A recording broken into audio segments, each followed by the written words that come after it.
On va parler de la paracha de Balak. Alors oui, on est Rido Nishmat, Shimon ben Pinchas. Shimon ben Pinchas. Ah bon. Chez une star qui est à Laïla ce soir. Ah bon. Shimon ben Pinchas. On va parler de Pinchas. On va parler de beaucoup de Pinchas. On va parler de deux sujets en fait, puisque la paracha elle peut être partagée. Commencez. T'as raison.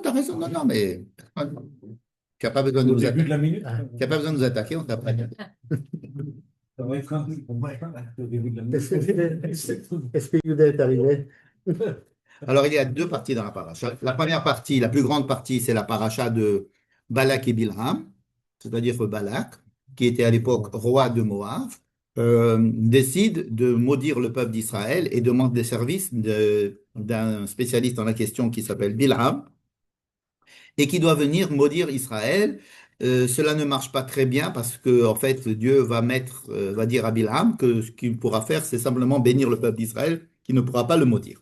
Ça, c'est la première partie, la plus grande partie de la paracha. Et ensuite, une deuxième partie de la paracha, mais on va voir qu'en fait, c'est la même, c'est pas deux parties différentes. Deuxième partie de la paracha, vraiment vers la fin, il y a une petite histoire qui va nous occuper pendant pratiquement encore deux ou trois parachutes encore.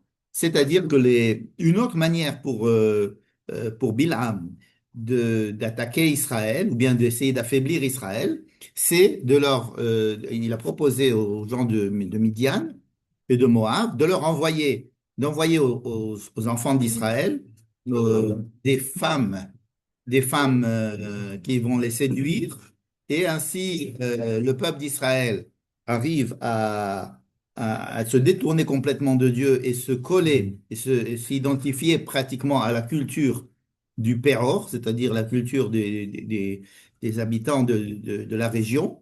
Et donc Dieu décide de les tuer tous, de tuer tout le peuple d'Israël. Et ça l'arrête comme ça, et avec 24 000 morts quand même, parce qu'il y a un enfant d'Israël qui s'appelle Pinchas, qui est en fait un petit-fils de Aaron à Cohen, qui va faire un acte un petit peu de zélote, et qui va donc tuer deux personnages qui sont importants, et c'est comme ça qu'il va sauver, entre guillemets, le peuple d'Israël, puisque 24 000 seulement du peuple d'Israël sont morts. Et comme ça, le peuple ne va pas périr. Bref, donc j'ai dit il y a deux parties. D'accord? Voilà. Alors, pardon? Ils sont très nombreux, parce que c'est souvent qu'il y a tout ça, bon, Ah, donc combien? Ouais, à chaque fois, il met, ouais. Ben, s'ils sont 600 000 à la sortie, bonsoir.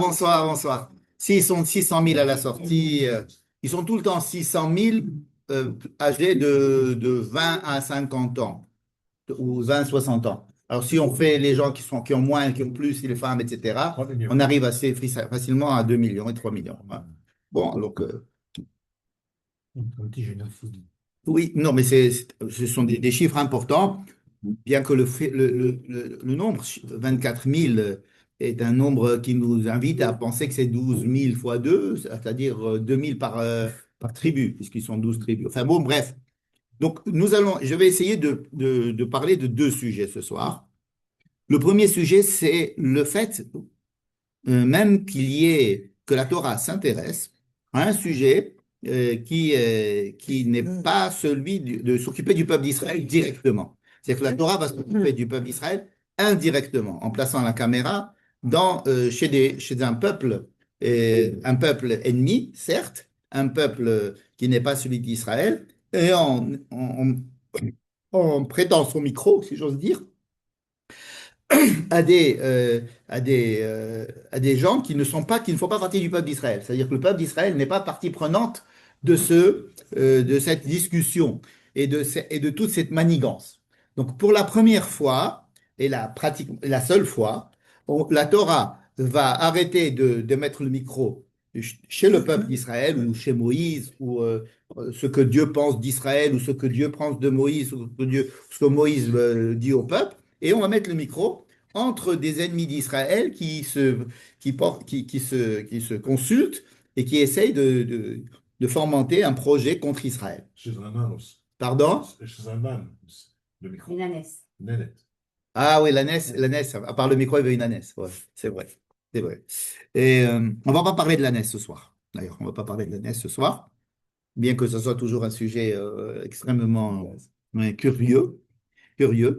Et peut-être on en dira un mot si on a le temps à la fin, mais c'est pas bon. Donc, on va essayer de voir pourquoi est-ce que la Torah déplace son attention vers, à l'intérieur de quelque chose qui est en dehors d'Israël. Ça, c'est le premier sujet. D'accord? Le deuxième sujet, ça va être l'histoire dont on a commencé à raconter l'histoire, à savoir que Bilham aurait donné, aurait conseillé une manière d'abattre le peuple d'Israël à travers sa faiblesse morale, c'est-à-dire en allant en dévoyant le peuple d'Israël par la prostitution et la prostitution entraînant l'idolâtrie. D'accord? Ces deux sujets, on va essayer de les étudier, on va dire des choses, mais en fin de compte, c'est un seul sujet. Pourquoi c'est un seul sujet? Parce que nous allons apprendre au fur et à mesure de l'histoire, c'est-à-dire pas dans notre paracha, mais dans les parachiotes qui viennent, notamment pas dans la paracha de Pinchas, mais dans la paracha de Matot, que en fait tout cela a été organisé par Bilham. Donc on n'est jamais sorti de l'histoire de Bilham. Depuis le début, on parle de Bilham et de Balak. D'accord? Donc on va essayer de voir ces deux sujets-là. Donc je reviens d'abord au premier sujet, à savoir que si on veut se situer chronologiquement et géographiquement, la semaine dernière, le peuple d'Israël avait franchi la frontière du Nahal Zared, peu importe. Nahal Zared, disons que si vous prenez la mer Morte, vous avez au sud de la mer Morte un, un fleuve qui vient de Jordanie se déverser en principe dans la mer Morte, d'accord, qui se déversait avant, la mer Morte qui s'appelait Zared, et ça c'est la frontière de Édom. Édom était en dessous. Donc, à partir de Zared, on y a Moab. Et Moab, c'est jusqu'au Nahal Arnon. D'accord? Arnon, c'est un deuxième fleuve comme ça, horizontal. Donc, si vous voulez, il y a un premier fleuve qui s'appelle Zared. Ensuite, il y a un fleuve qui s'appelle Arnon, qui est un petit peu au tiers supérieur de la mer Morte, n'est-ce pas? Ensuite, il y a un troisième fleuve bien plus au nord qui s'appelle Yabok. Le Yabok, on le connaît parce que Yaakov, quand il est arrivé de chez Lavan, il est descendu de chez Lavan et il est arrivé à Yabok.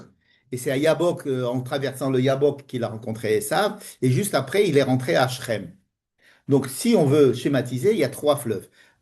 C'est le Yabok en haut, au nord. Ensuite, il y a le Arnon. Et ensuite, il y a le Zared. D'accord? Au-dessous du Zared, les enfants d'Israël sont considérés comme étant dans le désert. Parce qu'il y a un verset dans le livre de Devarim qui dit, nous avons passé 40 ans à nous balader dans le désert jusqu'à ce qu'on soit arrivé au Nahal Zared. C'est que Nahal Zared, si vous voulez, c'est la frontière de tout l'est d'Israël. Et c'est là qu'ils vont commencer la conquête de l'est d'Israël, n'est-ce pas? Zared. Donc, qui c'est qui se trouve en dessous de Zared? C'est Moab, Séhir, les descendants de Esav. N'est-ce pas? Au-dessus. En dessous. En C'est dessous de Edom. Zared. Ah, En c'est Edom. dessous de Zared. Edom. Edom aussi. Oui, c'est Edom. ça, Edom. Non, dis-moi. Ah, j'ai dit Moab. Dis Moab. Excusez-moi. Excusez-moi. Moi Non, aussi. c'est Edom, ou bien on peut l'appeler aussi Seir, ou bien on peut l'appeler descendant des Esav. Donc ça, c'est au sud de Zared. Entre Zared, Il est mort aussi. non, entre Zared et Arnon, il y a Moab. Moab. Alors, Edom, il n'y touche pas. On a un ordre de ne pas rentrer chez eux. Eux-mêmes n'avaient pas envie qu'on passe chez eux. Ça s'est très mal passé.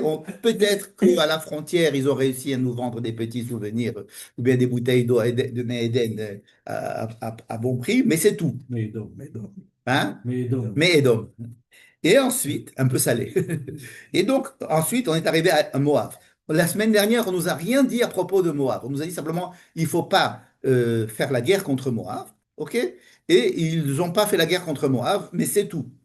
Hein. Il n'y avait pas d'interaction avec le peuple de Moab. Il y a d'autres versets dans la Torah qui vont, et même dans la paracha dans l'Haftara de la semaine dernière de Iftar, où effectivement, oui, nous avons eu quelques échanges avec Moab. Moab nous a donné à manger et à boire à sa frontière, d'après ce qui était et ce que raconte Iftar. ce qui était raconté aussi dans Devarim. Au-dessus du Nahal, maintenant Arnon, d'accord? Donc Zared, en dessous c'était Édom, ensuite c'est Moab. Tout ça, on le passe beaucoup plus à l'est pour ne pas déranger ces gens. Nous arrivons au-dessus du Nahal Arnon, et là, il y avait avant Moab aussi. Mais le Émori, c'est-à-dire c'est un autre peuple sauvage, je dis sauvage, c'est-à-dire que c'est un peuple qui ne fait pas partie de la famille d'Abraham, le Émori. Le Émori est venu et a fait la guerre contre Moab et donc a conquis toute cette partie nord de Moab, au nord du Nahal Arnon. Ils ont conquis ça au Jourdain. Donc nous nous retrouvons sur un terrain, sur une terre. On a passé donc à l'est de Édom, on a passé à l'est de Moab, et nous nous retrouvons face à un nouveau peuple qui s'appelle le Émori. Je dis nouveau parce qu'il a conquis une grande partie du pays de Moab. On demande à Émori de nous laisser passer, il ne veut pas, et alors là on fait la guerre contre le Émori. Donc la semaine dernière, nous avons décrit la guerre contre le Hémori, ce qui nous a permis donc de gagner, si vous voulez, tout le nord de la mer Morte, hein, un petit peu plus que le tiers supérieur de la mer Morte. Le tiers supérieur, plus tout ce qui est en face de Jéricho, n'est-ce pas, jusqu'au Yabok, pratiquement. Jusqu'au Yabok. Et à part ça, il y a le Hamon. Alors, Hamon, on ne les a pas touchés. Hamon, c'est un autre peuple, on n'a pas touché Hamon. Non. Par contre, les Moris, on avait le droit de le combattre. Et effectivement, on a combattu contre les Moris et on a gagné toutes ces terres. C'est à ce sujet que l'Haftara de la semaine dernière, Yiftar vient, il dit, on vous a, parce que Moab, il dit, vous nous avez conquis nos terres. Il dit, on ne vous a jamais conquis vos terres. Vos terres ont été conquises par le Émori. Et nous avons conquis. C'est comme si on vous dit, on est ici, il y avait les territoires appartenaient aux Palestiniens. Vous dites non, les territoires appartenaient à la Jordanie. La Jordanie nous a attaqués, on a gagné la guerre, on a conquis ce territoire de la Jordanie. Il n'y a jamais eu d'État de Palestine. La même chose il se passe avec l'histoire de Moab et du Hémori. Il se trouve qu'il y avait encore un quatrième peuple qui s'appelle Og, qui faisait partie du Hémori.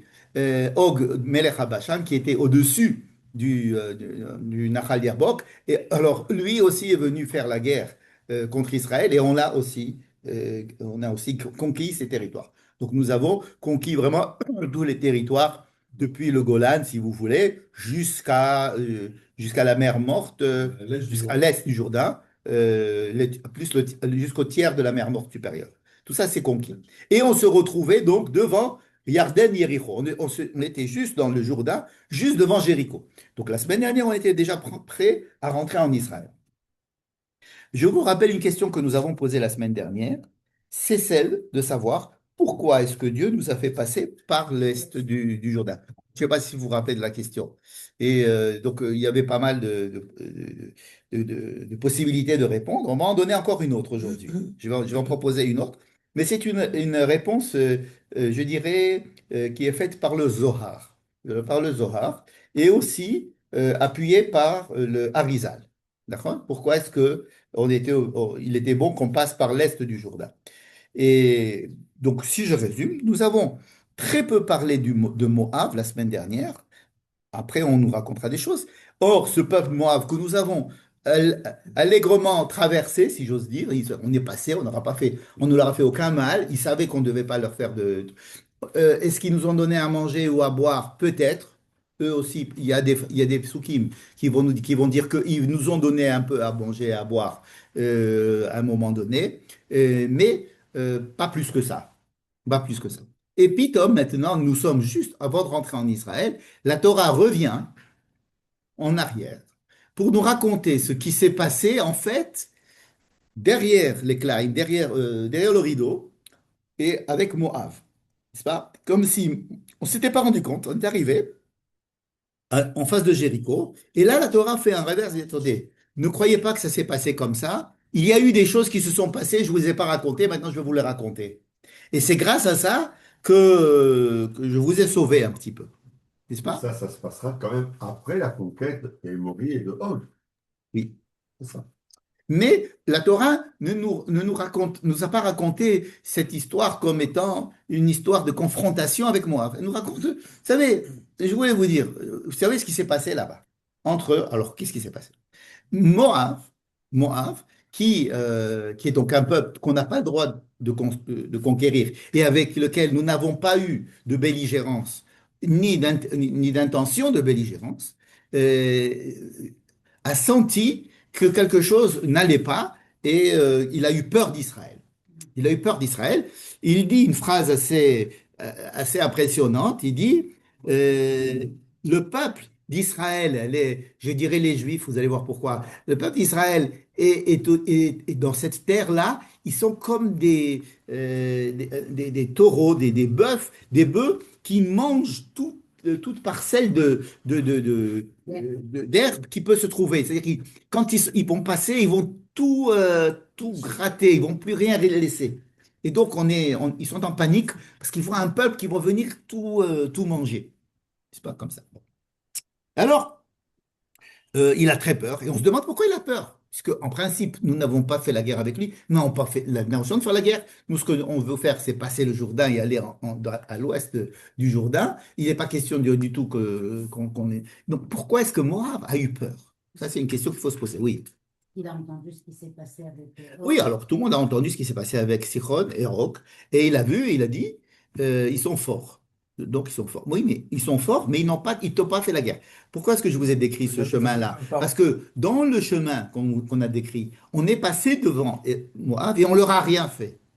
Par contre, on avait demandé au Émori, c'est le Émori qui nous a fait des problèmes, et c'est contre lui que nous avons fait la guerre. Et pour les mêmes raisons que Paro a eu peur d'Israël. Ils sont chez lui, ils sont nombreux, et c'est dangereux. Parce qu'à l'époque, les peuples. Pharaon nous a donné à manger quand on avait faim. Non, mais Pharaon, il a eu l'Égypte nous a peur. accueillis chez elle. L'Égypte, rappelez-vous qu'avec Joseph, il a dit amenez votre frère et tout le Oui. monde est venu manger et le peuple d'Israël a prospéré en Égypte pendant plus d'années qu'il n'a été esclave. Hein, il est resté 210 ans et disons que l'esclavage c'était maximum 70 ans. Donc ils sont restés quand même 140 ans à bien vivre. Ils ont bien profité. Hein. Si demain, à Dieu ne plaise, les Américains commencent à renvoyer les Juifs d'Amérique, eh ben, ils pourront dire on a quand même vécu pendant, ben, ça va, 250 ans, on était à l'aise, quoi. On a bien profité. Bon, ça y est, c'est fini maintenant. Mais c'est pour ça que lorsque Dieu va dire, vous n'avez pas le droit de vous marier avec des filles de Moab, vous n'avez pas le droit de vous marier avec des hommes de Moab et des hommes de Moab et des hommes de Ammon. Par contre, avec des gens à Mitzraïm, vous pouvez vous marier avec des Égyptiens à la troisième génération, mais vous pouvez vous marier avec des Égyptiens parce qu'ils vous ont accueillis. C'est-à-dire le critère, ça va être qui c'est qui vous a accueilli. Ammon, on n'a pas le droit de se marier avec des Ammonites, des gens du peuple d'Ammon, parce ils n'ont pas accepté de vous vendre de l'eau et du pain lorsque vous étiez en chemin. Et ça, c'est comme si la Torah est très sensible à ce genre de choses. Moab, on ne peut pas se marier non plus avec Moab parce qu'il est allé demander à Bilham de venir vous maudire. C'est notre paracha. Pas. Donc, vous voyez qu'il y a des différences entre les peuples entre ennemis autour d'Israël.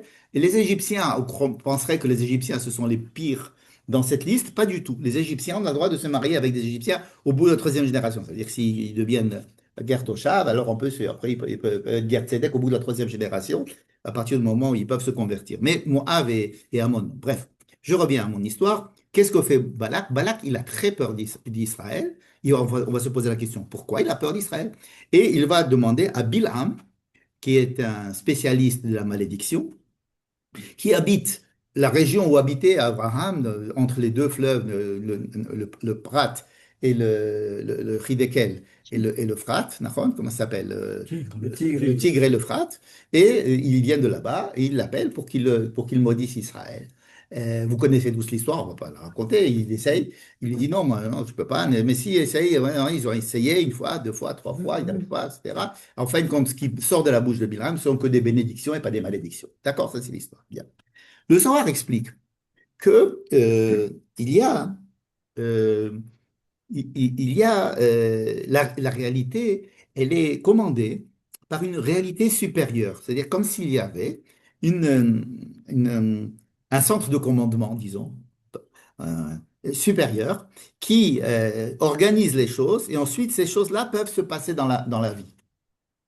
Par exemple, ils disent que dans tous les peuples que nous avons cités maintenant, il y a en tout cinq, cinq peuples.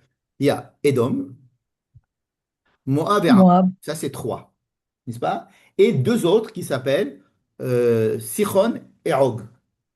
Sichon et Og. On a fait la guerre contre Sichon, Melech HaEmori, et Og, Melech HaBashan. N'est-ce pas? Voilà. Alors il nous dit, ces deux peuples, ces deux groupes de peuples, ce sont des représentants de ce que, de l'opposition à Israël en général. L'opposition à Israël, elle est sur deux plans. Le premier plan, c'est une opposition territoriale. Territoriale, c'est-à-dire des gens qui ne veulent pas qu'on habite sur la terre d'Israël. Et on ne peut, d'après le Zohar, conquérir la terre de Canaan, c'est-à-dire les sept peuples de Canaan, on ne peut les conquérir qu'après avoir vaincu les peuples de Og, Sichon et Og. Sichon et Og. Donc, voilà, Qui représente. l'Irak actuellement ou... C'est pas si loin. C'est Aujourd'hui, C'est du Liban. ouais, un petit peu la Syrie, un tout petit peu la Syrie et la Jordanie surtout. Mais ils représentent comme on dirait, des portes d'entrée. Lorsque on a pu les conquérir, ces deux peuples, alors on a pu gagner, ouvrir la porte en haut pour pouvoir conquérir les sept peuples de Canaan. D'accord? Et il y a une deuxième opposition, qui est une opposition plus, j'allais dire, spirituelle, plus euh, euh, idéologique, oui, culturelle, spirituelle, plutôt spirituelle, ce sont des peuples qui s'opposent à l'existence même d'Israël, à l'existence même du peuple d'Israël en tant qu'Israël, et ils sont représentés par Moab, Ammon et Édom. N'est-ce pas? Alors, pour cela, ces trois peuples-là, donc il y a trois peuples qui sont surtout pour l'idée d'Israël, qui sont contre l'idée d'Israël, on va le voir en quoi. Et nous avons ensuite les peuples qui s'opposent à notre présence ici, qui sont les peuples de Canaan, les sept peuples de Canaan. Alors pour le Zohar, c'est très facile, puisqu'il y a 3 et 7, n'est-ce pas? 3 et 7, c'est les sphirotes. Vous savez qu'il y a 10 sphirotes. Les 10 sphirotes, c'est trois qui sont supérieurs et qui sont Chokhmah, Bina, Da'at, c'est-à-dire vraiment la prise de décision, les idées élevées. Donc, comme je disais tout à l'heure, un centre de commandement, les idées qui sont là-haut, n'est-ce pas? Et qui font qu'ensuite, cela va se traduire dans les midot, dans les sphirotes inférieures. Qu'on parle toujours de 7 midot inférieures et 3 midot supérieures. Elles parlent toutes de la même chose, mais il y a trois qui sont plutôt dans la pensée, dans le tirnoun, dans le plan, dans quelque chose qui est, et ensuite dans la réalisation concrète. C'est pour ça qu'on dit que nous nous occupons que des sept. Pourquoi? Parce que nous sommes dans le monde de la réalité, et c'est dans le monde de la réalité qu'on essaye Mais on reconnaît, on sait qu'il y a trois qui sont supérieurs et qui commandent les choses. Oui. Vous vouliez dire quelque chose? Ah non, d'accord. Parfait. OK? Donc, il y a ici une description par le Zohar d'un ensemble de peuples à conquérir afin d'établir Israël sur sa terre. Alors, vous allez me dire, Israël sur sa terre, ça veut dire quoi? Après, pour nous, Israël sur sa terre, c'est Israël sur la terre de Canaan, c'est-à-dire entre la mer et le Jourdain. C'est ça le président d'Israël. Or, on nous décrit ici trois peuples qui habitent à l'extérieur du Jourdain, à l'est du Jourdain, et qui sont des peuples qui représentent au niveau spirituel une certaine opposition à l'existence du peuple d'Israël en général, et qu'il faut aussi conquérir. Alors, peut-être pas conquérir territorialement, puisque Dieu nous interdit de les conquérir territorialement, mais de les conquérir, c'est-à-dire de leur faire accepter l'existence d'Israël dans le monde. C'est pas là que Gad et Ménaché sont installés? Oui, ce sont des territoires là où on va s'installer après. Reuven, Gad et Ménaché, tout à fait, ils vont s'installer là-bas. Mais en attendant, il va falloir qu'on remonte à Abraham pour comprendre cette histoire. Quand Dieu a dit à Abraham, je te donnerai la terre du Nil en Égypte jusqu'à l'Euphrate, hein, petit peu d'eau. Bon. Il lui décrit là-bas 10 peuples. Ouais, merci beaucoup. 10 peuples. Il lui dit, Eretz, Akenani, Vahiti, Vakenizi, Vaïvosi. Il lui donne la liste de 10 peuples. Quand Dieu dit à Abraham qu'il lui donnera la terre entre le Nil et l'Euphrate, il y a 10 peuples. Or, dès qu'on va commencer à parler de l'entrée en Israël vraiment, on va plus parler que de 7 peuples. Alors, tu dis, attends, c'est 7 ou c'est 10? Abraham, il avait dit, au départ, il lui avait dit 10. Puis après, on ne parle que de 7. Et puis après, on va parler que de 7.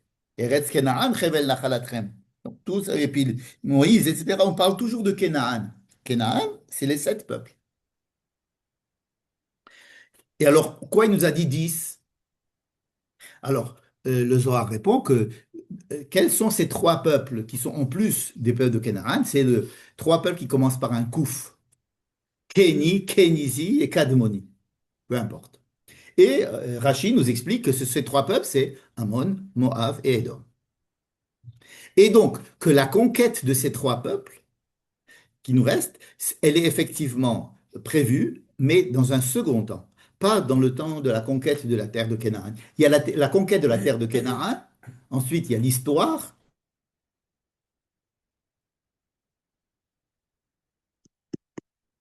3 peuples qui nous restent.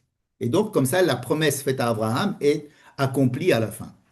Or, la conquête de ces 3 peuples n'est pas forcément une conquête territoriale, mais une conquête, c'est-à-dire la conquête de leur acquiescement que nous existions. C'est-à-dire c'est pour ça que on dit que la fin des temps, on attend l'accord des peuples qui vont nous accorder, qui vont nous accorder le fait qu'on habite en Israël.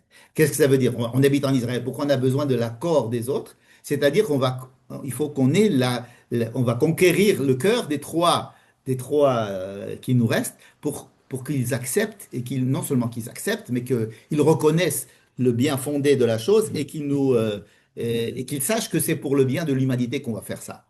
C'est qui, moi? Alors aujourd'hui, on ne sait pas qui c'est Moab, Édom, et Ammon, et Moab, Édom, on ne sait pas qui c'est. Edom, on sait qui c'est. Non, C'est pas l'Occident. non. Il ne faut pas confondre. Quand on parle de Édom, c'est Édom. C'est des gens qui habitaient, les descendants de Esav, qui habitaient le sud d'Israël, à l'est et à l'ouest, surtout à l'est et un peu à l'ouest Israélite, on dit que Alors, Édom, c'est l'Occident. exactement. Édom, Ammon et Moab, ce sont des peuples qui n'existent plus aujourd'hui. En tant que peuple, c'est-à-dire les Andés, on ne peut pas les relier chacun. Alors, les rabbins se sont attachés à essayer de les chercher.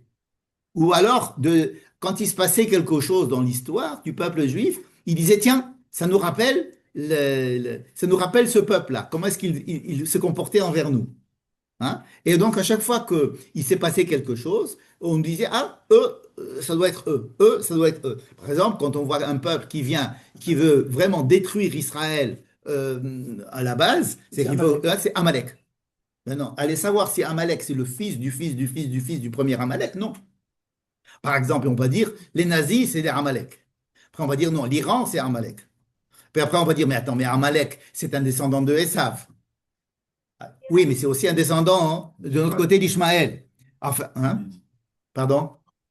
Donc, il y a ici une identification entre ces peuples, entre guillemets, et certains peuples que le peuple juif va rencontrer dans son histoire. Il va y avoir certaines identifications de comportement. Et alors, on va dire, par exemple, lorsqu'il va y avoir l'Empire romain qui va envahir la terre d'Israël, on va dire, ah, ben voilà, c'est Rome, c'est Édom, c'est Rome. Parce qu'on voit qu'ils se comportent comme Esav. Les gens qui aiment la guerre. ils aiment la guerre, c'est vrai. Ils aiment aussi avoir des résultats. C'est-à-dire ils ne sont pas prêts à attendre longtemps. Ils veulent des résultats tout de suite. Ils veulent accroître leur pouvoir assez rapidement, comme Esav. Esav, vous savez qu'il a dit à Yaakov, écoute, je te laisse, toi, l'histoire juive. Moi, j'ai pas le temps. J'ai pas le temps d'aller en Égypte et de reste. Je veux tout de suite me faire une situation, comme on dit aujourd'hui. Et donc, ils sont allés, ils ont fait des rois avant qu'il y ait des rois en Israël. Comme ça, c'est écrit dans la paracha de Vaishlach. Hein? L'Ifne, Melor, Melech.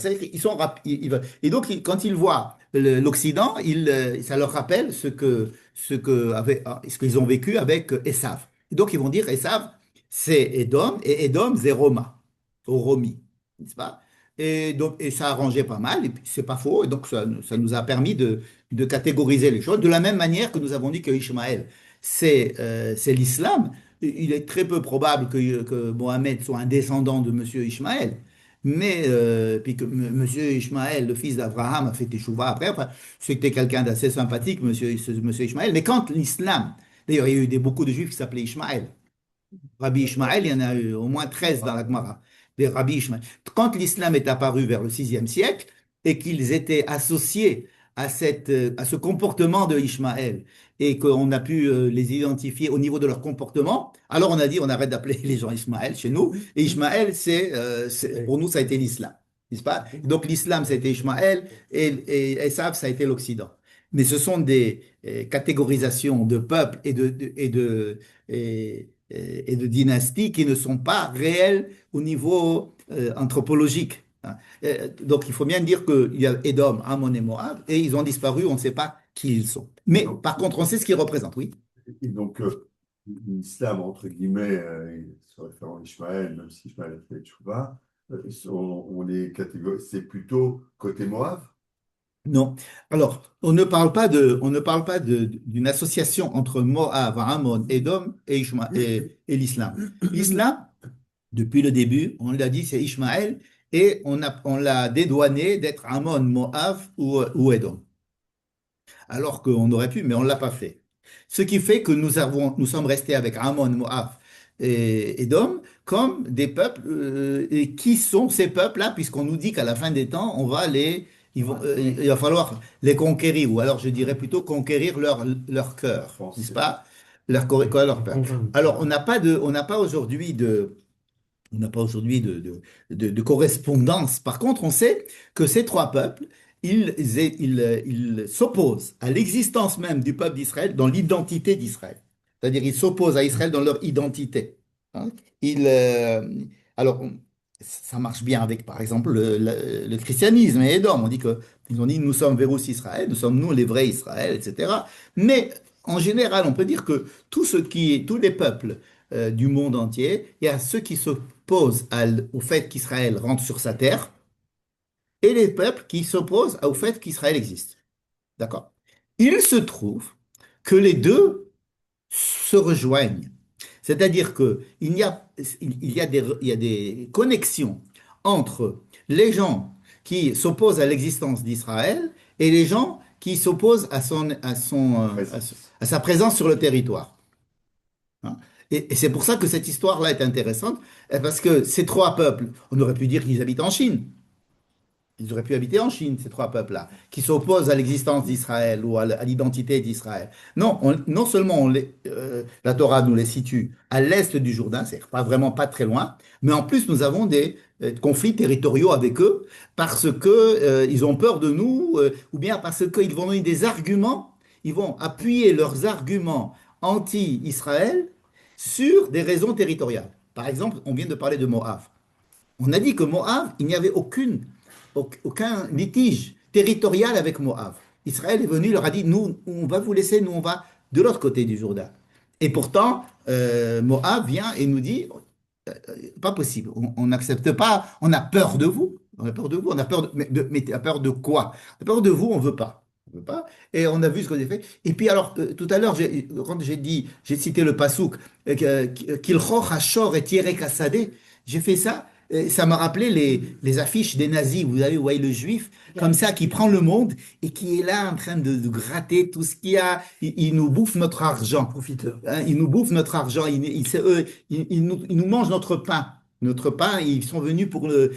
Donc le juif est là et comme Kilchoch Hashor, c'est une image antisémite donc de la Torah qui est dite dans la Torah de façon claire. C'est pas un midrash, hein, qui dit ils sont Yelachechu hakahal et tzivioteinu kilchoch hashor et tirek hasadeh. C'est comme ça qu'on décrit le peuple d'Israël par Moab.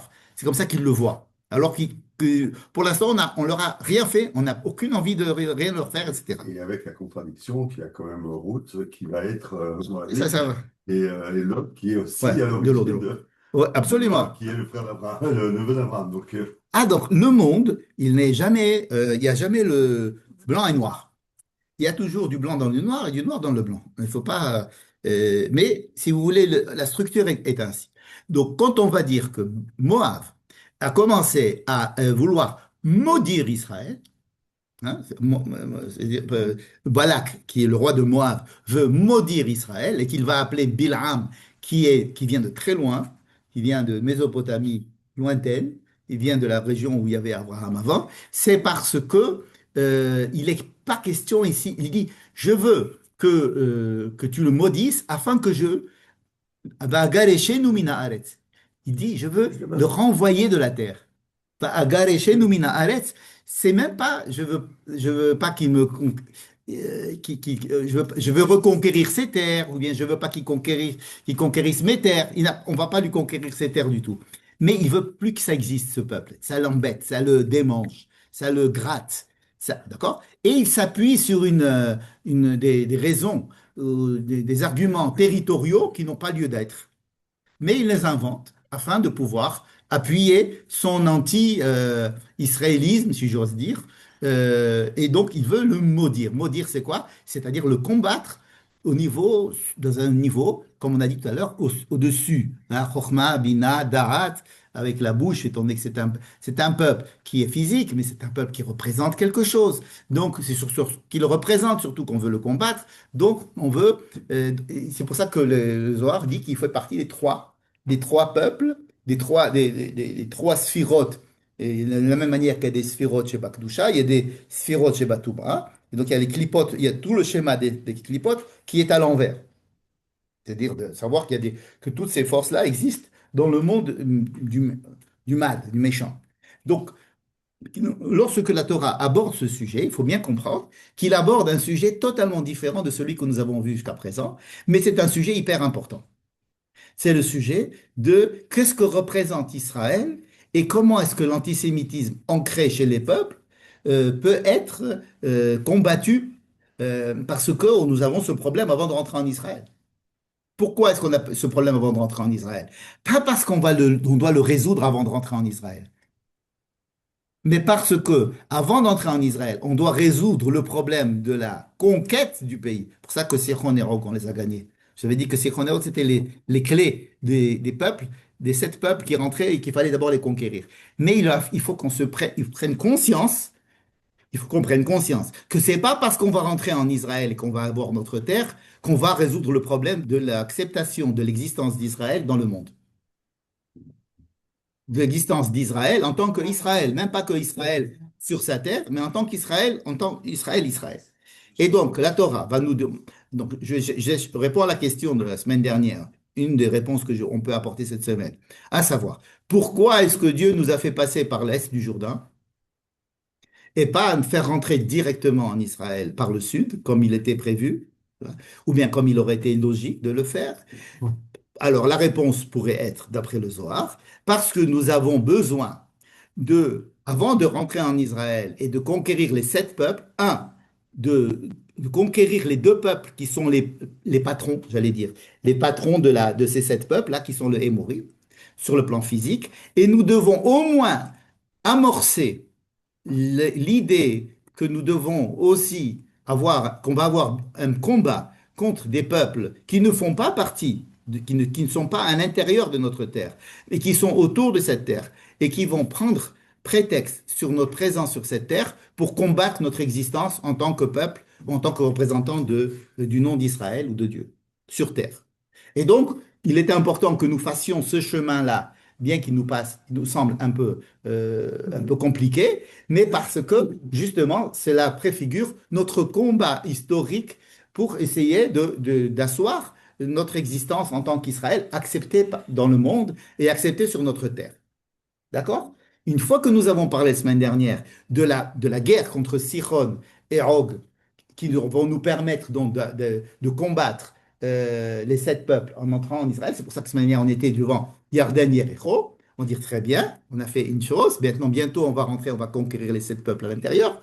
Sachez qu'il y a maintenant des coalitions qui sont d'un autre ordre, qui ne sont pas d'un ordre militaire, qui ne sont pas d'un ordre territorial, qui vont s'appuyer sur des arguments territoriaux, mais qui vont surtout être occupés par détruire votre nom. Et c'est quoi détruire votre nom? C'est vous maudire. maudire et bénir. On va dire 2 mots à ce sujet. Qu'est-ce que c'est que bénédiction et malédiction?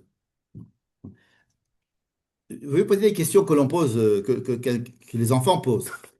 Qu'est-ce que ça veut dire que Bilham, le malédicteur, celui qui doit maudire, qui a des capacités dans ce sens, il va venir maudire Israël. Ça veut dire quoi? Il va dire, il va jeter un sort.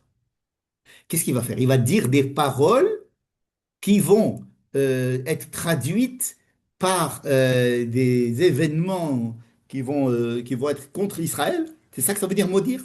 Imaginez. Mais qui c'est qui décide des choses qui se passent dans le monde? Qui c'est qui décide de la bénédiction de la malédiction? C'est Dieu. Et là, dans le texte, on considère qu'il y a un seul Dieu. Balak, Bilham, ils ont un seul Dieu. Bilham parle à Dieu, Dieu parle à Bilham. Donc, on est en connexion avec Dieu. Il n'est pas question de parler d'autres dieux. Mais si on parle d'un seul Dieu, ça veut dire quoi bénir? Imaginez que Bilham dise une phrase, je maudis Israël. Il a dit une phrase comme ça. Ok. Et alors, pourquoi est-ce que c'est si important pour Dieu qu'il dise? Il n'a qu'à dire ce qu'il veut. C'est Dieu qui décide ce qui va se passer dans le monde.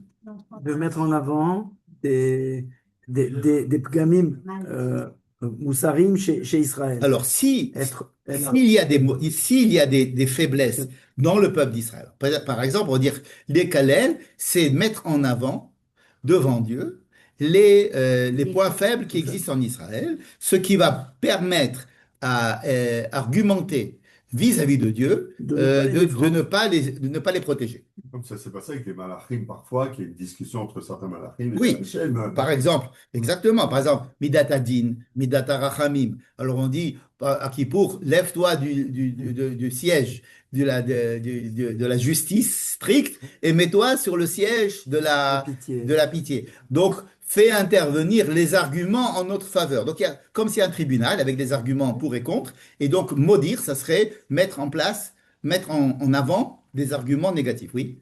Rav Shadari, quand il explique les 10 plaies, il remonte à rebours jusqu'à la dernière plaie, la plaie des premiers-nés. Et en fait, il explique que chaque plaie vient discuter quelque chose.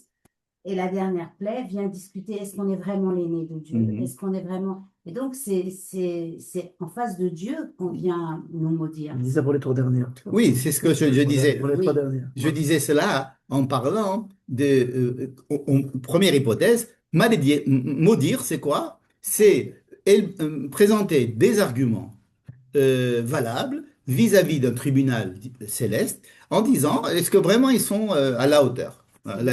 Il y a 2, 3 ans, j'avais proposé une explication. Et faire des publications dans Facebook, non? Eh bien, c'est exactement ce que je voudrais vous proposer, parce que c'est quelque chose. Donc, je vais sauter toutes les autres définitions, je vais arriver à celle-ci. Et nous sommes aujourd'hui en face de malédictions qui sont quoi? Qui sont de la propagande. Voilà, la propagande. Et est-ce que la propagande, elle a un effet? Oui. Oui, la propagande a un effet. Tout à l'heure, on disait, ouais, ils n'ont qu'à dire ce qu'ils veulent. Mais Bilham peut dire ce qu'il veut. Ben, qu'est-ce que ça va faire? De toute façon, c'est Dieu qui décide. Ben non. Dieu décide, mais il y a ici une balance. Il y a une guerre. Et donc, par exemple, toute la propagande, imaginez la propagande nazie contre le peuple d'Israël, les rumeurs comme quoi le peuple d'Israël, les Juifs,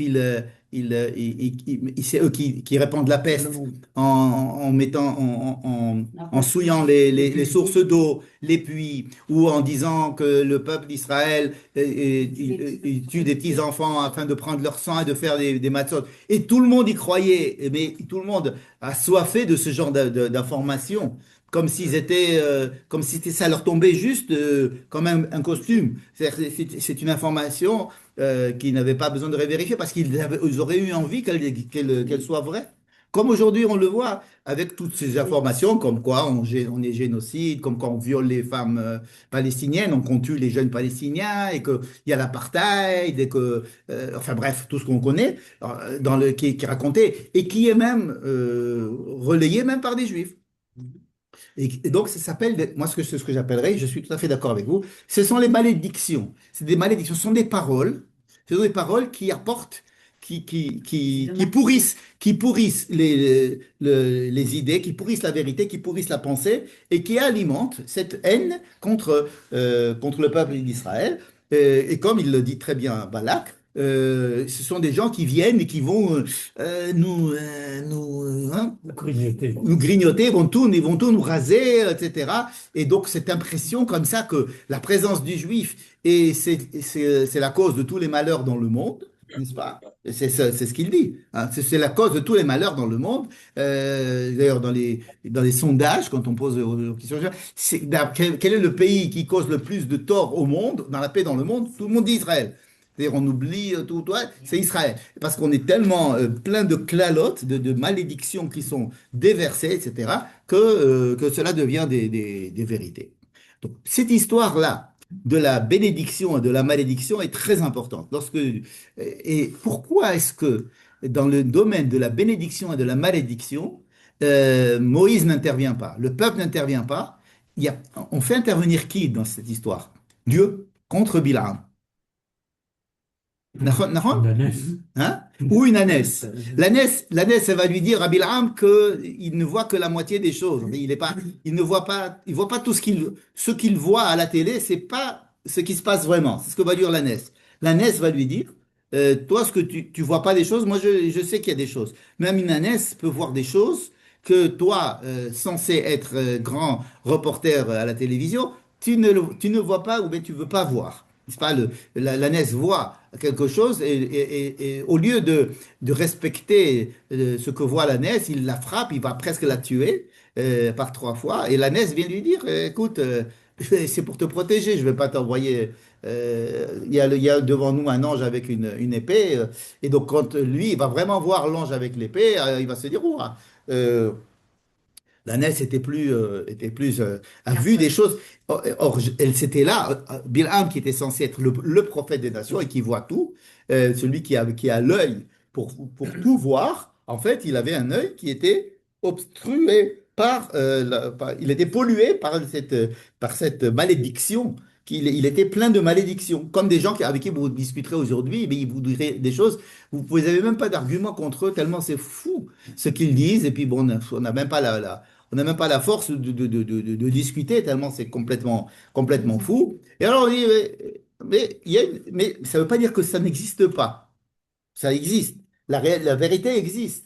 Simplement, il est comme une ânesse, il n'est pas comme devant l'ânesse, il ne voit pas les choses qu'alors qu'une ânesse peut voir. Bon, maintenant, euh, le fait que cette histoire des 3 peuples, elle ne soit racontée, notre litige, si vous voulez, avec ces 3 peuples, il n'est raconté que sous la forme d'une intervention divine et pas une intervention militaire. Cela veut dire quoi? J'essaie d'expliquer ma question.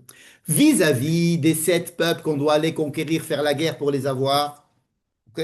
À qui on demande de faire ça? Aux soldats, au peuple d'Israël. Vous devez aller faire la guerre. Bon. Pour cela, il faut faire la guerre contre Sichon et Og. Vous avez fait la guerre contre Sichon et Og. Maintenant, nous avons 3 peuples. Édom, ils vont venir nous faire la guerre. Dieu dit non, ne faites pas la guerre. Ramon, qui vient venir faire la guerre, il dit ne faites pas la guerre. Moab, non, non, ne les touchez pas. Ça c'est, pourquoi ne les touchez pas? C'est mon plan, c'est le plan de Dieu. C'est quoi le plan de Dieu? Ça veut dire qu'il y a 3 peuples, qui représentent une opposition à votre existence et qui ne sont pas à l'intérieur de la terre, sont autour de la terre. Et cela, c'est une affaire à long terme. Oui. Est-ce que ce n'est pas directement une opposition à Dieu qu'ils ont fait cette fois? Bien sûr, son opposition à Israël, Il va s'en occuper. non, c'est pas Dieu qui doit s'en occuper. Dieu, il est en train de s'en occuper dans notre paracha pour nous dire c'est une histoire au long terme. Quand il va nous dire ce n'est pas quelque chose que vous pouvez faire tout de suite. C'est-à-dire que Sichon et Og, vous pouvez leur faire la guerre, vous gagnez la guerre, bravo. Vous avez perdu la guerre, tant pis. Mais vous avez gagné la guerre, c'est vous qui vous le faites. Il y a quelque chose qui est du côté spirituel, du côté de l'acceptation de l'existence du peuple juif dans le monde, la reconnaissance de son intérêt et le fait qu'il a une énorme part de bien à apporter dans le monde et une éradication du mal importante. Cette acceptation-là, même à l'intérieur de pas mal de juifs eux-mêmes, ça prend du temps. C'est-à-dire, on peut conquérir la terre, il faut la conquérir, mais sachez qu'il y a quelque chose ici d'anti-Israël qui existe là. Et alors, comment on va faire pour pouvoir rentrer en Israël? Eh bien, je m'en occupe en attendant. Voilà ce que Dieu dit. Je m'occupe de ce peuple-là en attendant. Donc, c'est lui qui va s'occuper. C'est lui qui va aller chez Bilham. C'est lui qui va dire, ne les maudis pas. Ils sont bénis. C'est lui qui va ne pas faire intervenir Moïse dans l'histoire. C'est lui qui va nous raconter ça dans la Torah comme si c'était une histoire dont il est le seul à avoir des informations. Hein.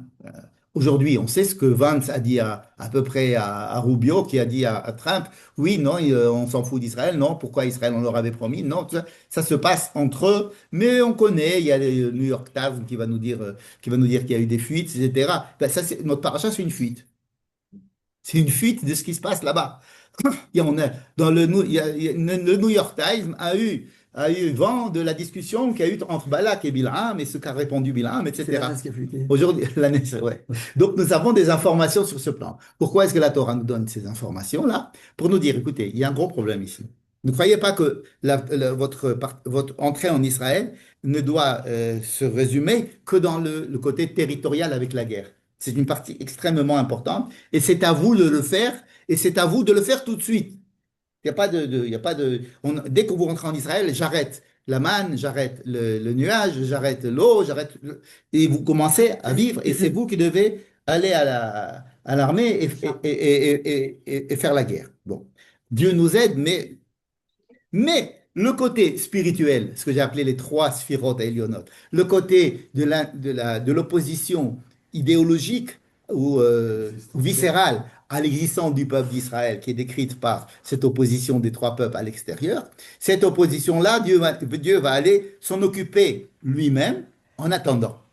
Parce que si Dieu s'en occupe lui-même une fois pour toutes, on n'a plus de problème. C'est pas vrai. On aura toujours ce problème jusqu'à la fin des temps. Rappelez-vous que nous avons 10 peuples à conquérir, nous avons 7 peuples plus 3 peuples. Et on a dit que les 3 peuples, ce sont ces 3 peuples-là à conquérir. On ne les conquérira qu'à la fin des temps. Pourquoi? Parce que cela prend tout le temps de l'histoire pour pouvoir les convaincre. Parce que les convaincre sur le plan idéologique qu'Israël a un intérêt pour le monde, et que la délivrance d'Israël, c'est la clé de la délivrance du monde, alors cela est une idée qui va prendre énormément de temps et parce que naturellement, elle porte en son sein une opposition très forte, aussi forte que cette chose est vraie. L'opposition à cette chose est tellement forte que la chose est vraie. Hein. La vérité de cette chose-là, l'importance de cette chose est tellement importante qu'elle a tout de suite une opposition immense avant qu'elle puisse même s'exprimer. Et Ce c'est ce sera que... une conquête idéologique Oui. ou une conquête également militaire. Non, non, non, idéologique. Idéologique. Idéologique. On s'est battu, enfin, au moment du Iftar. Non, on n'a pas, c'est pas, on a le droit de leur faire. Ils sont venus nous faire la guerre, on leur a fait la guerre. Quand on est rentré, on a fait la guerre contre. Il n'y a pas de problème de leur faire la guerre. Mais est-ce que pourquoi est-ce que Dieu nous dit cela, il ne faut pas les conquérir? Alors qu'on peut les conquérir. C'est pas le problème. C'est pas le problème de les conquérir militairement.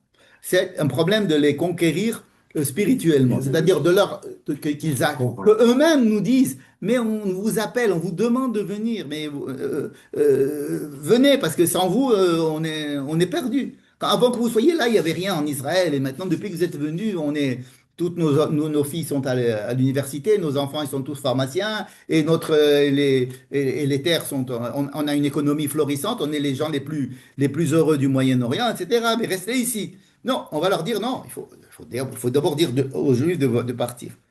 Hein? Imaginez que si les Juifs, à Dieu ne plaise, quittaient Israël pour une raison ou une autre, disparaissaient d'Israël, quel serait le sort des Arabes israéliens? Ils vont revenir comme 100 ans en avant, en arrière. Ils vont mettre un dictateur, le Hamas va être là à leur place, et puis ça va être Gaza, ça va être Gaza partout, n'est-ce pas?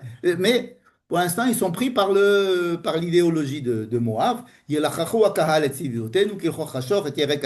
C'est ça leur définition d'Israël. En Espagne, quand les Juifs ont quitté l'Espagne. Oui, ou au Maroc. Au Maroc. Les Marocains, ils ont été conscients de ça. Ils ont dit aux Juifs, revenez au Maroc. Parce que quand vous étiez là, ça marchait super bien. Il y a des gens qui sont au Maroc aujourd'hui et qui disent, Dommage que vous soyez parti.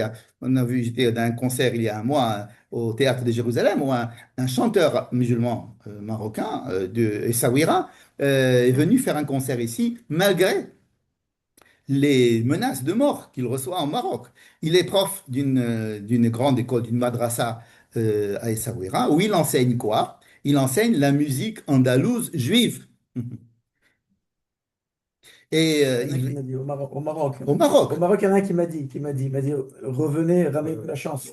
Parce qu'il y en a beaucoup, il y a beaucoup de gens, c'était tellement ressenti que c'est quelque chose qui était vivant. C'était par intérêt même, par intérêt de dire revenez chez nous parce que vous avez amené à Essaouira, la musique qui existe aujourd'hui au Essaouira, fait par les Arabes, c'est l'Agnawa, c'est-à-dire c'est de la musique des. Vous connaissez les Berbère. trucs du berbère au-dessus? Ça, c'est la musique des Essaouira. Alors que Essaouira à l'époque, c'était une musique andalouse extrêmement riche, développée par les Juifs notamment, qui ont écrit des musiques, qui ont écrit des paroles, etc., et qui essaient être ressuscités justement par ce jeune. C'est un jeune chanteur, il a pas 80 ans, hein, il doit avoir 35 ans. N'est-ce pas? Il est très très courageux de venir à Jérusalem en pleine guerre avec l'Iran. Et non seulement il a chanté, il a parlé, il a chanté en hébreu, il a dit des choses sur l'amitié judéo-arabe, etc. Et donc, bon, c'est pour dire que il y a des prémices de ce que nous pouvons attendre de cet âge d'or qui pourrait advenir et où Ammon, Moab et Édom, on n'aura pas besoin de les conquérir physiquement, mais c'est eux qui nous inviteront à venir en nous aidant à être là. Et donc, oui. J'ai fait il y a une dizaine d'années un petit séjour d'une semaine à Essaouira avec un groupe Ouais. de juifs. Et les douaniers à l'aéroport, ils disaient: Ah, vous êtes juifs au Maroc. Ah, vous êtes juifs, mais revenez les juifs, revenez. Ils te l'ont dit à toi, tu vois? Et moi, j'ai dit: Mais moi, je suis polonais. Non, mais reviens quand même. Polonais. Ils connaissent pas les Polonais, c'est pour ça, c'est autrement. Mais tu peux me donner un peu. Tu peux me donner encore un peu de s'il te plaît. Il n'y en a plus. De l'eau. Si, si, il y en a un peu. Et on peut pas Un peu d'eau. on peut pas combattre, non, conquérir le Nefesh par un écrasement Militaire. territorial. Ben non. Non, parce que à partir du moment où vous avez écrasé, vous avez écrasé territorialement, ok, mais vous aurez toujours ces gens-là qui vont vous arrêter. Le penser. Ça confirmerait leur pensée que est un pays. Et pourtant, Dieu ne nous dit pas. Alors, faites attention, Dieu ne nous dit pas. Tant qu'on n'a pas convaincu les trois peuples alors vous rentrerez pas en Israël. C'est pas ça. Vous voyez, il faut rentrer. Et parce qu'il n'y a que comme ça que l'on peut développer vraiment le peuple d'Israël. Le peuple d'Israël ne peut pas vivre en dehors trop longtemps. S'il vit trop longtemps, il disparaît. Donc il faut qu'il rentre en Israël et qu'il se développe en Israël. Donc retenez bien que Dieu ne leur dit pas: attendez que Ammon, Moab soient gentils avec vous. Il ne leur dit pas ça. Il leur dit: moi je m'occupe d'eux en attendant, je les mets, je leur mettrai. Mais vous rentrez chez vous et vous faites votre pays là-bas. Et d'essayer de rayonner, d'essayer de Absolument. Est-ce que c'est pas un peu l'opposition qu'il y a entre aujourd'hui, on va dire, la droite et la gauche, ou les philonimes et les religieux? Enfin, des gens qui disent que le problème, il n'est pas que territorial, c'est pas que gagner des terres qu'on a besoin, c'est pas que de faire la guerre, c'est pas que de faire la Alors, chose. il y a des gens qui disent qu'il ne faut pas gagner des guerres parce que ça diminue l'image d'Israël. Non, je n'ai pas dit ça. Hein. Alors, ou bien il faut pas. Le fait de gagner des territoires dans la Torah, c'est quelque chose d'indispensable. Bien sûr. Il y a deux plans. Moi, je Ça pense. n'est pas suffisant. Non, on ne doit pas nous occuper de la guerre contre Moab. C'est Dieu qui s'en occupe. On doit être une lumière. Bien quand même. sûr. On doit être. Ah oui, mais nous, qu'est-ce qu'on fait pour être une lumière? On fait ce qu'on fait, on est Israël. Il n'y a pas d'injonction à ouvrir des universités israéliennes dans tous les pays. Il n'y a pas d'injonction à faire une hasbara. Être vous-même sur la terre d'Israël. Qui c'est qui s'occupe de Ammon et Moab? Qui c'est qui s'occupe de Moab et de Bilham? C'est que Dieu. C'est que Dieu qui s'occupe. Alors, on va voir la deuxième partie. La deuxième partie, c'est: et nous, qu'est-ce qu'on doit faire? Alors, je passe à la deuxième partie parce qu'il ne faut pas non plus qu'on passe trop de temps sur la première partie. La première partie, je vous ai dit, c'est l'histoire de de la guerre entre Dieu et les trois peuples qui s'opposent à l'existence d'Israël en leur disant, moi, par en haut, je suis leur patron, je suis leur protecteur, c'est moi l'apotropos de ce peuple-là, et Baruch, où il est béni. OK? Et donc, tu peux faire ce que tu veux, vous pouvez faire ce que vous voulez, sachez que de toute façon, vous n'allez pas changer la réalité. Mais vous, le peuple d'Israël, vous devez rentrer en Israël et vous devez combattre les sept peuples et même à l'extérieur, vous devez combattre les deux peuples qui sont la clé pour pouvoir rentrer en Israël ensuite, c'est Chonéon. D'accord? Deuxième partie de la paracha. La dernière partie de la paracha. Regardez, à la fin de Balak, je vais faire, vous n'avez pas les textes, mais c'est pas grave, je vais vous dire. Le chapitre 25, il commence comme ça. D'abord, comment il finit le chapitre 24? Ok, Balak était très énervé contre Bilham parce qu'il n'a pas réussi à maudire Israël. Il est reparti chez lui. Bilham, il est reparti chez lui. Donc, ils sont partis fâcher les deux, mais ils sont chacun retournés chez lui. On a fini l'histoire. Et il y a une histoire, une nouvelle histoire qui nous est racontée. Le peuple d'Israël est toujours au même endroit. Évidemment, il n'a pas bougé. Bilham et Balak, ils ont fait le tour dans tous les sens autour pour essayer de le maudire. Ils n'ont pas réussi. Ils sont partis. Bon. Vayeshev Israël Bashittim. Le peuple d'Israël était dans un endroit qui s'appelle Shittim. Vayachel Ha'am, le peuple a commencé. Le mot Vayachel, ça me rappelle Noach. Vayachel Noach, Ish Ha'adama. C'est le même mot. Hein. Et Rashi là-bas, il avait dit Asa Hulin. C'est que Vayachel, il a fait du Hol, il n'a pas fait du Kodesh. Il a planté une vigne, etc. Bon, bref. Vayachel Ha'am. Donc l'homme, le peuple a commencé. On peut. Il y a un but. Oui. Alors, Effectivement, il y a un box. il doit y avoir un match avec un but. Je suppose, en ce moment, heureusement que ce n'est pas des bombes. Ouais. Alors, Vayachel Ha'am, le peuple a commencé, ou alors le peuple a commencé à se profaner. Vayachel Ha'am, hein, à être profane. Chol. Liznot el benot Moav, en se prostituant avec les filles de Moav. Donc, on apprend qu'il y a des filles de Moav, qu'il y a Israël, et qui sont allées avec les filles de Moav. Et ces filles-là les ont appelés, Vatikren Alaam, les Ifré Elohim. Et leur ont dit, vous voulez... alors, dans ce cas-là, faites un petit don À la communauté. à la communauté, et donc de se prosterner contre ou faire pire, devant l'idole. Et donc, bon, une fois qu'on a été séduit et que machin, et qu'il n'y a plus que ça à faire, c'est pas difficile. Ils n'avaient pas taille katane à l'époque.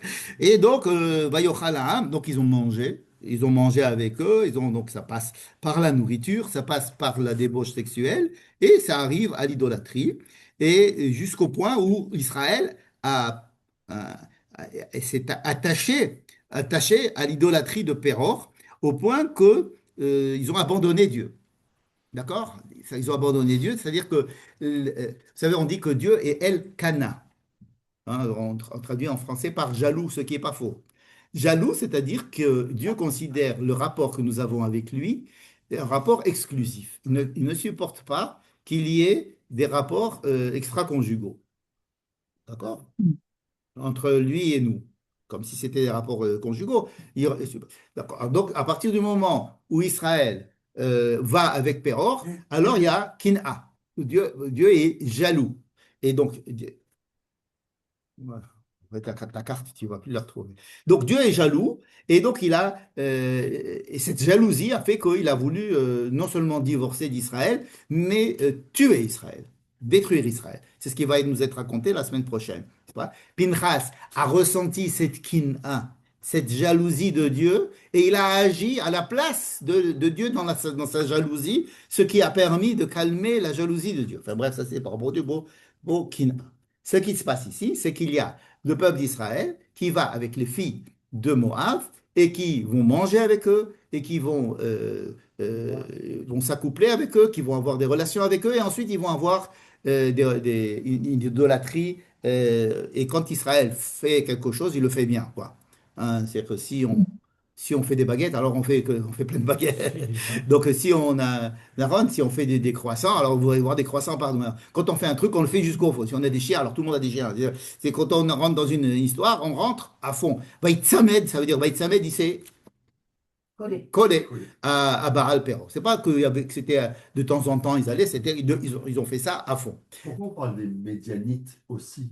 Ouais, Qui c'est vont une bonne apparaître? question. C'est une bonne question, on ne va pas y répondre ce soir, c'est une très bonne question. Il y a des fois le mot Moab, des fois le mot Midian à cette histoire, à ce sujet. Et je ne vais pas y parler. Enfin, d'abord, il y a deux peuples, c'est vrai, mais pourquoi ces mots-là? Je vais vous donner une liste, une direction une direction d'études. C'est que à la base, quand Balak envoie en premier des gens des Moab et des Midianites, Zikné Moab et Zikné Midian, puis après, il va y avoir que des Zikné Moab, plus des Zikné Midian.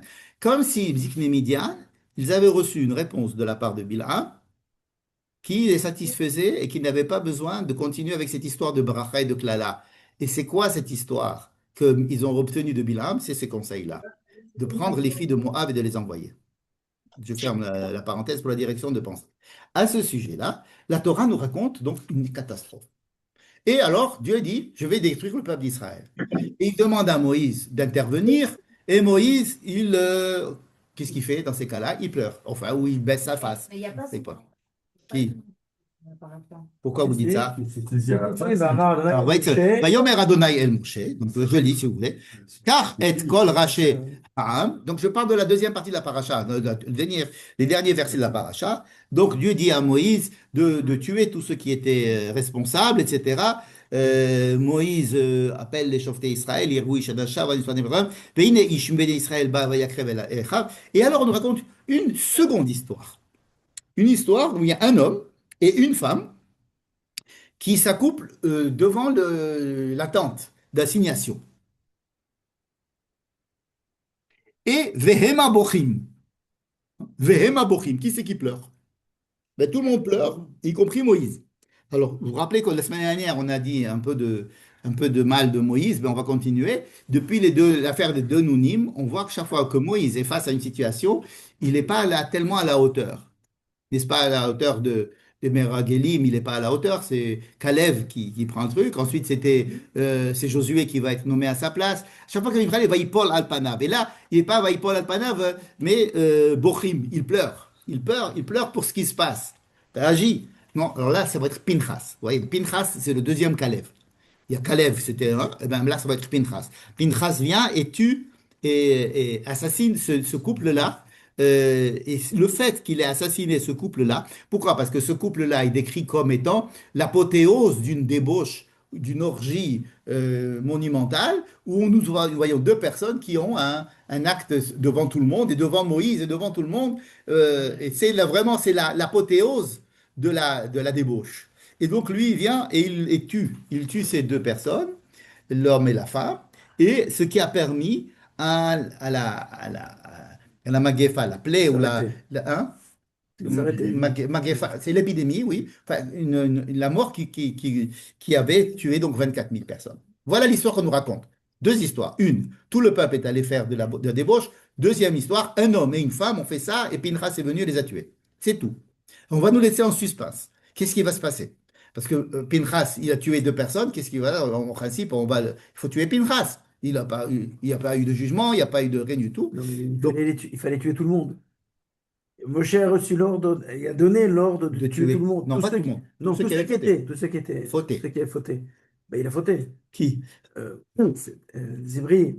C'est vrai qu'il a fauté, mais est-ce qu'on va le prendre à lui et le tuer en même temps? Par exemple, les Chachamim disent que si ce Zimri, enfin, on ne connaît pas encore son nom, s'il s'était retourné, qu'il avait tué Pinchas, Oui, on n'aurait rien fait. Il s'appelait Aude- Zimri. Il s'appelle qui? Zimri. Le monsieur, ouais. Oui. Le monsieur qui a été tué. Mais justement, on ne le dit pas. La semaine prochaine, dans la paracha de la semaine prochaine, on va nous dire, eh ben, Dieu dit, eh ben, c'est une très bonne chose qu'il a fait Pinchas, et grâce à ça, je vais lui donner un prix, il va être Cohen, parce qu'il a ressenti ce que Dieu ressentait. Donc, il va devenir Cohen, et pour lui et pour sa descendance à tout jamais. Et, vous savez, les deux personnes dont on a parlé la semaine dernière, c'est un chef de tribu de Shimon, qui s'appelle Zimri. Et la fille, c'est pas n'importe qui, c'est la fille d'un roi de Moab, fille du roi de Moab. D'accord? Cosbi bat Nessi Midian. D'accord? Nessi Midian. Batsour, c'était Nessi Midian. Donc, alors, on dit des fois c'était Midian, des fois c'est Moab. Laissons ça. Donc, on va nous annoncer qu'en fin de compte, mais c'est pas ce qu'on nous a raconté simplement. C'est pas n'importe qui est venu avec n'importe qui. C'est un chef de tribu avec la fille du Moab qui était. Alors, cette histoire, ça va euh, Retourner. nous retourner, n'est-ce pas? Et ensuite, il va falloir faire la guerre contre les Midianites. Pourquoi? Parce que il faut que le peuple lui-même participe à la retrouver son honneur. C'est vraiment dire qu'ils se détachent de ce peuple, de ce qui se détache de cet Itzamdout. Guerre contre Médélique ou guerre contre moi? Midian, Midian. c'est Midian. Mais vous avez raison, il y a ici, à chaque fois, entre Midian et Moab, une très grande. euh, et des fois, on met un à la place de l'autre. Alors ici, c'est que les Midianim. Et donc, ce serait un échec d'Yitro, alors. Ah oui, oui, c'est une grande histoire, le Midianim. La guerre contre les Midianites va être retraitée dans la paracha de la semaine d'après, pas la semaine prochaine. On va en reparler avec une guerre extrêmement forte. On va devoir tuer tout le monde. Et alors, je vais vous lire deux versets. Israël, on va yishbu bene Israël et meshe Midian ve'et apam ve'et behemtam ve'et Midian ve'et kol asher lahem. Non, pardon. Ve'et malchei Midian harchu al halelehem. Donc, ils ont tué les rois de Midian. את אבי ואת רקם ואת צור ואת חור ואת רבע, חמשת מלכי מדיין, ואת בלעם, בן béor. Ils ont tué Bilham. Tiens, vous ne savez pas qu'il avait tué Bilham? On pensait que Bilham était reparti chez lui. Un pasouk un peu plus tard, dans le verset 16, Hen hayou livnei Israël, en parlant des filles de Midian, les filles de Moab, et donc d'où cette orgie qui a eu lieu, Hem hayou livnei Israël bidvar Bilham. Tout cela a été initié par le conseil de Bilham, qui avait eu l'intention de... c'est lui qui a fomenté toute cette histoire. Donc, je vous raconte l'histoire telle qu'elle a eu lieu. Midian et Moab arrivent chez Bilham, il dit comment on va faire pour détruire ce peuple. Bilham dit, je vais les maudire, on va les maudire. Bon, je ne peux pas les maudire, donc je vais les bénir. Mais au Midianite, il dit, vous savez quoi? Il y a un truc pour les trucs, il faut leur taper là où ça fait mal. Dans leur talon d'Achille, c'est, alors, on peut dire que c'est Gilou Adayot, peut-être c'est Avodah Zarah, peut-être c'est Shur. C'est dans le domaine, c'est dans le, ça, je ne sais pas. Mais en tous les cas, c'est dans le côté moral. C'est-à-dire vous allez les attraper sur leur infidélité par rapport à Dieu ou leur infidélité par rapport à leur femme, par leur infidélité. Et en leur faisant, ils vont faire ça, leur Dieu ne pourra rien contre eux. C'est-à-dire que leur Dieu, la tâche qu'ils ont avec Dieu dépend de certaines conditions qu'il faut qu'ils remplissent entre un homme et une femme. Non seulement il y a la fidélité qu'il faut que cette bride-là, elle est forte. Après le moment où il n'y a plus de fidélité, alors le couple s'en va. Et donc leur Dieu les protège, mais si vous allez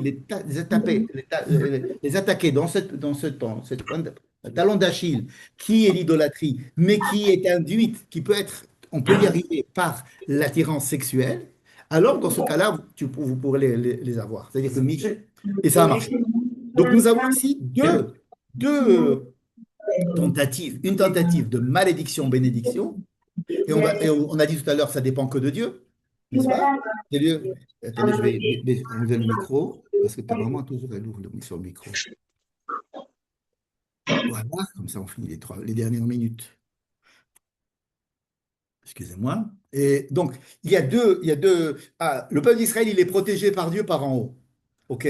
Sur le plan de la bénédiction et de la malédiction, parce que Dieu, il dit, bon, pour l'instant, c'est moi, c'est de moi qu'il s'agit. C'est le nom d'Israël. Il représente le Dieu d'Israël. Donc, ils sont bénis. Mais, pour qu'ils prouvent qu'ils sont bénis, c'est-à-dire qu'ils sont en relation avec le peuple d'Israël, il faut qu'ils montrent qu'ils sont en relation avec Dieu. Or, s'ils vont avec Péror, ou avec la débauche sexuelle, alors, dans ce cas-là, tu leur coupes leur relation qu'ils ont avec leur Dieu, et donc leur Dieu ne peut plus. Pourquoi? Parce qu'il est jaloux, n'est-ce pas? Donc, c'est deux conseils qu'il a donné Bilham, mais on ne nous a pas raconté ces conseils. On nous a raconté simplement que l'histoire de la bénédiction et la malédiction. D'accord? Donc, Et ensuite, qu'est-ce qui s'est passé? Il s'est passé une deuxième chose. Quand il leur a donné ce conseil, il leur a donné un autre conseil. Il leur a dit, vous savez quoi? Que les chefs, des chefs d'Israël soient séduits par les chefs, par les filles des chefs. Pourquoi? Pourquoi est-ce que ça va être les chefs, il faut qu'un chef soit avec la fille d'un chef? Parce que c'est comme ça qu'on faisait des alliances à l'époque. Je te donne ma fille, le roi donne sa fille à un autre prince, et c'est comme ça qu'on fait une alliance entre deux peuples, n'est-ce pas? Donc ce n'était pas une alliance d'idolâtrie ou de la culture seulement, c'était aussi une alliance politique. Voici, nous allons faire la paix avec ces antisémites, puisqu'ils nous donnent leurs filles, ils nous donnent, leur donnons, nous mangeons ensemble, nous mangeons ensemble, c'est très important de manger ensemble, nous faisons la paix et nous scellons des plans de paix avec ces gens-là, en se mariant avec les chefs, ils nous donnent leurs filles, les filles des rois, et on leur donne les chefs de tribus. Donc, il y a donc ici plusieurs histoires, mais ils sont racontées à l'envers. Quand est-ce qu'on sait tout ça? Ce n'est que dans 3 parachiotes. Pourquoi on nous dit pas, on nous raconte pas l'histoire comme il faut? Je répète ma question. Pourquoi on nous dit pas? Bilham a dit aux enfants de Moab, aux enfants de Binyan, allez essayer d'envoyer vos filles afin de les séduire. Deuxièmement, proposez-leur vos filles, les filles des rois, afin qu'ils se marient avec les filles des princes pour leur faire croire à une alliance et une paix juste et durable avec ces gens-là, qui vont faire que ce n'est pas simplement une histoire de débauche sexuelle, mais c'est une vraie alliance entre peuples, etc. N'est-ce pas? Et alors, Israël se sont fait prendre. D'abord, ça a commencé par les princes qui ont commencé à prendre les filles des princes. Et ensuite, le peuple a vu que les princes, avec les autres filles de princes, qu'est-ce qu'on voulait qu'on fasse? Nos chefs de tribus sont allés avec les filles de tribus. Non seulement ça, mais ils disent, mais Moïse lui-même a fait la même chose. Il a pris une femme de Midian. Donc nous aussi, on peut le faire. Et puis, donc il n'y a aucune raison que nous ne le fassions pas. Et donc, c'est avec une tentation de faire une paix entre chefs. Et alors, le peuple d'Israël, bah, ils ont dit, bah, nous aussi. Vous voyez? Et donc, le fait qu'Israël soit allé avec les filles de Moab et les filles de Midian et qu'ils aient fait ce qu'ils aient fait, etc., c'était après qu'ils aient vu leur chef conclure des alliances et des alliances sexuelles et des mariages entre trucs, et qu'on pensait qu'on allait avoir un seul peuple, que ça allait être le Mizrach Tichon Hadash, avec un seul peuple, ce qui va faire que une bonne manière d'endiguer l'antisémitisme, c'est l'assimilation.